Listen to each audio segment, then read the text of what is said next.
Raamatu pealkiri on Sauna kokaraamat, toidud ja meeleolud kerise soojuses. Suitsuliha ja tüütu kits. Uks põrkab poole avanemise pealt millegi vastu. Sauna põrandal kohe künnise kõrval pikutab tahmane mees. Unine uksepakk virgub ja selikitab, et on terve ööpäeva katkematult sauna kütnud. Kütmisega alustati juba eelmise päeva hommikul kell 8. Õhtu hakul kell 5:30 toodi soolatud liha, põdra, sea ja metssea tükid ning kerise alla tehti korralik tuli. Temperatuur kerkis 110–115 kraadini. Liha peab ehmatama, et koorid peale tekiks ja liha ära ei kuivaks, seletab saunakütja. Kõva kuum hoitakse 7–8 tundi, seejärel madalamat 80-kraadist suitsusegust soojust kella 4 hommikul.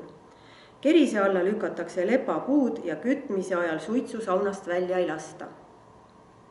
Harju talu suitsusaun ehitati 15 aastat tagasi algselt saunaliste tarvis, kuid paar aastat tagasi hakati saunas ka liha suitsutama.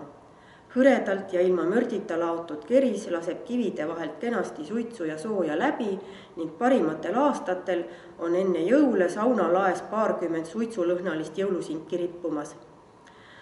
Suitsutamist-sauna kerise kividelt vahib vastu talumaadel kasvanud nuikapsas. Üleni tahmane nagu metsarahva sõjasaak. Lavalaudadele tõstetud restidel küpsevad lõhefileed. Toidulõhn meelitab kohale ka Hannibali nimelise kitse, kes astub sõrgade klõbinal julgesti sauna uksest sisse.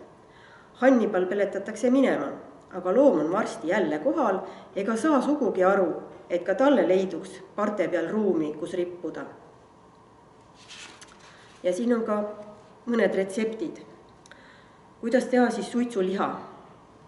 Võta 10 liitrit sooja vett, 100 grammi soola ja liha, kas siis põdra, praetükk, seakints, metssea jalg. Lahusta sool soojas vees ja pane liha lahusesse.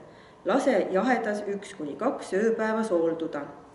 Suitsuliha suitsusaunas. Suitsuta liha suitsusaunas umbes 8 tundi suurel kuumusel ja 6 tundi järelkuumusel. Ja suitsulõhe retsept. Võta lõhefileed, soola, suhkrut. Puista lõhefileele soola ja veidi suhkrut. Lase umbes 5 tundi jahedas imenduda. Suitsuta tund aega kuumas ja suitsuses saunas.